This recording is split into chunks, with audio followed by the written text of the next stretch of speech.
The night has come quietly, settling over the world with a hush so deep it seems to press gently on your shoulders. Outside, a breeze moves slowly through the leaves, brushing the tops of trees like a hand over soft linen. A window is cracked open somewhere, and the air carries the faint scent of salt and wood smoke. It is the hour when candles flicker low and shadows stretch long across stone floors. Somewhere in the distance, a bell tolls once and falls silent again.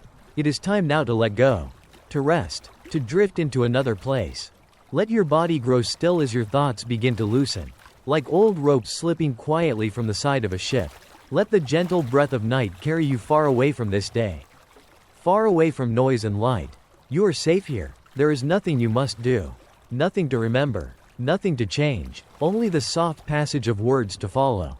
And so we begin, not with noise or thunder, but with a whisper of sails in the wind, with the creak of ancient timbers and the low hum of a distant sea. The year is long ago now. The world is colder in some places and quieter in others. Candles still light the dark. Time moves slowly, without rush. There are no engines, no cities of glass and steel, only stone and water and sky. In this world, ships sail for months across oceans, guided by stars and prayer. Letters take weeks to arrive.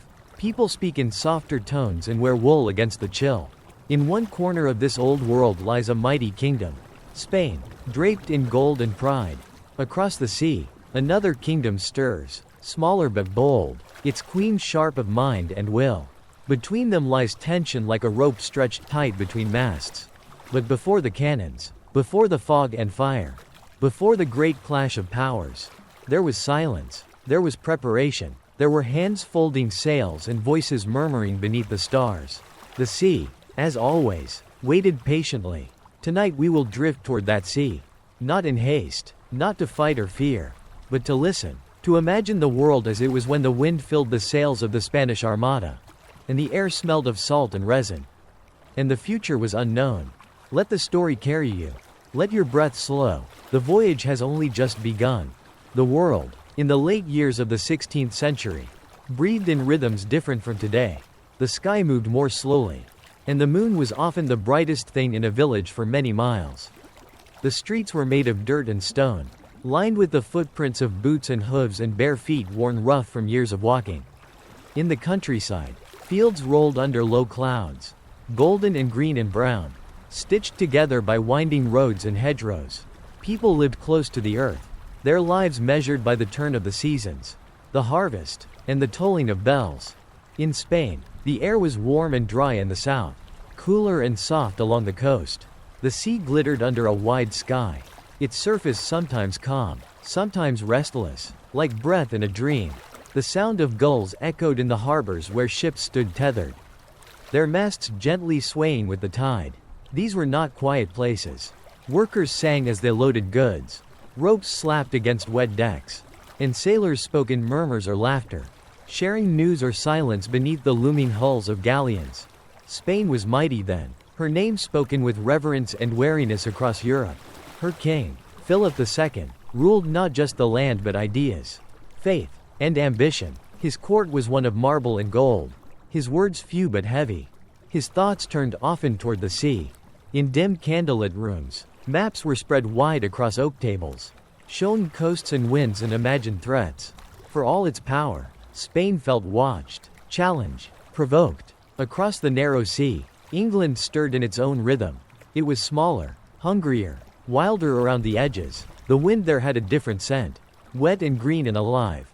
Queen Elizabeth sat on her throne, wrapped in velvet and pearl, her eyes sharp as knives and quiet as dusk. Her kingdom was full of questions, but also full of boldness. Ships were being built. Men spoke in whispers and in dreams. Some dreamed of defending, others dreamed of something more. But for the ordinary people, life went on gently. Bakers kneaded dough before dawn, their hands powdered with flour. Fishermen rose with the tides, listening to the waves and the sky. Children played with wooden toys. Old women sat by windows and embroidered slowly, one thread at a time. Time moved like the sun, steady and sure. Between these two worlds stretched the wide English Channel. It was not yet filled with ships and fire. It was still peaceful, still waiting. The water moved in a steady pulse, dark green in the depths and silver at its crest. Beneath it lay the dreams of sailors. Above it passed clouds that had watched 1,000 years of kings and queens and never once changed their pace. The stage was being set, not with fanfare, but with small movements. A cart rolling down a hill, a flag rising slowly in the breeze, a message carried on horseback, a hand reaching for a sword but not yet lifting it. In the harbors of Spain, the Armada waited, its many ships held like breath before word. Wood creaked in the sun, nets dried along the docks. Men cleaned their boots and sharpened tools. They did not know what would come. They only knew they were part of something larger than themselves. Something royal, something holy, or so they were told. And so, the world turned, quietly and without pause. The gulls cried overhead, the wind shifted, the sails fluttered just once. He was not a man of great rank or title. His name was Mateo, and he came from a quiet coastal village tucked beneath the cliffs of northern Spain. His home was made of whitewashed stone and timber. The windows small to keep out the wind. The roof covered in reddish tiles that warmed slowly under the afternoon sun. He had grown up with the sea, hearing its whispers in his sleep and its roar during storms. His father had been a fisherman. His grandfather too, but Mateo had chosen the king's navy, drawn to the weight of the ships and the call of duty that felt larger than his village walls. Each morning, before the sun fully rose, Mateo dressed in layers of linen and wool, the cloth rough but familiar. His hands were already calloused from years of hauling ropes and polishing wood. He would tie his boots slowly, listening to the sounds around him.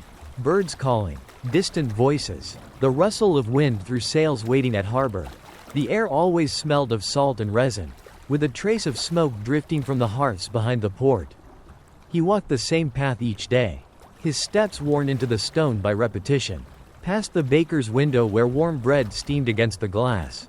Past the chapel where a single bell hung silent in the tower. Past the edge of the cliffs where the ocean opened wide, swallowing the horizon. There, at the dock, the ships waited, dark shapes rising like islands, their hulls strong and full of secrets.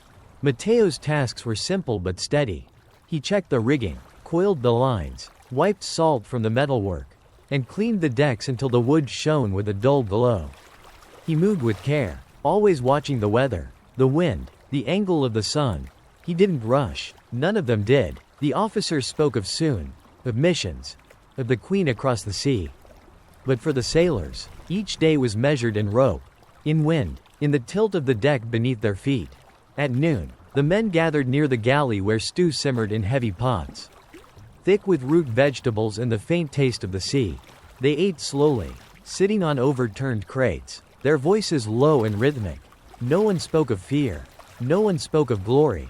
They spoke of their families, their homes, the sound of rain on rooftops, the warmth of bread, the ache in their shoulders. When the sun began its descent, the sky turned gold and rose, lighting the sails like thin parchment. Mateo stood by the stern and watched the light shift across the water. He thought often of his mother's voice, the lullabies she sang when he was small, the soft pull of her hand through his hair. He wondered if she still watched the sea each night, waiting for a letter or a sign. Evenings were quieter. The sailors played quiet games of chance, carving shapes into the wood with small knives, their breath fogging slightly in the cooling air. Lamps were lit, flickering orange in the breeze, casting shadows that swayed with the hull. Mateo would sometimes sit alone, his hands resting on his knees, his gaze drifting upward toward the stars. He did not pray often, but he did listen, to the wind, to the water, to the silence between waves. There was comfort in the repetition, in knowing the steps, in the creak of wood that never changed, in the feel of the ship beneath his feet, solid and familiar, though they waited for orders, for movement, for something greater. The days unfolded like pages of a well-worn book, soft and slow and filled with small, steady moments. And in those moments, Mateo found peace, not in the battle to come, but in the quiet before it, in the breath between tides. The morning came wrapped in mist, soft and silver, settling gently over the harbor like a veil. The bells did not ring loudly, and the voices that stirred among the ships were hushed, as if the world itself was still deciding whether to wake or sleep. Mateo rose before the others, as he often did, pulling on his coat while the sky was still painted with fading stars. His breath made little clouds in the chilled air, and his boots echoed softly on the dock as he walked. That day, his orders were simple. A small vessel was to be loaded with rope, canvas, and dry goods for one of the larger ships waiting further out in the bay.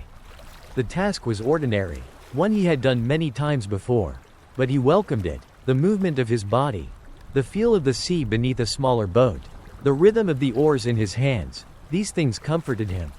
Like a lullaby he could feel through his limbs.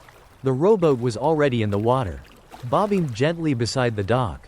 Matteo stepped in carefully, his movements slow and practiced. He looped the coil of rope beside him, tucked the bundles of canvas under the bench, and adjusted the balance of the sacks before lifting the oars into place. The water lapped softly against the wood. The harbor, still wrapped in fog, seemed to breathe with him. As he rowed, the mist curled around his shoulders, dimming the world to shades of white and gray. The distant masts of galleons loomed like ghosts above the water, their sails furled, their flags hanging limp in the still air. There was no rush, no shouting, no hurry, only the creak of the oars, the hush of the sea, and the steady pull of each stroke carrying him further from the shore. Time faded as he moved. He no longer thought of how long the journey would take. The ship he was headed toward rose slowly into view, its great hull resting like a sleeping whale, vast and silent. As he approached, a sailor above called down to him, not with urgency, but with a calm wave of the hand. A rope was lowered. Matteo tied it carefully to the edge of the rowboat and began lifting the bundles one by one. No one hurried, no one shouted. The work was steady and shared in silence. The deck of the great ship was wide and worn smooth. The smell of pitch and oak filled the air. Sailors moved quietly from one task to another, nodding in passing, their faces calm. Above them, the sky began to lighten, the fog slowly rising, revealing the faint outline of the coastline and the tops of the hills beyond. When the last sack was lifted, Matteo rested his hands on the edge of the railing. He looked out toward the open sea. The water stretched endlessly, its surface rippling softly in the morning light. A gull drifted overhead, its wings barely moving, somewhere far beyond the horizon.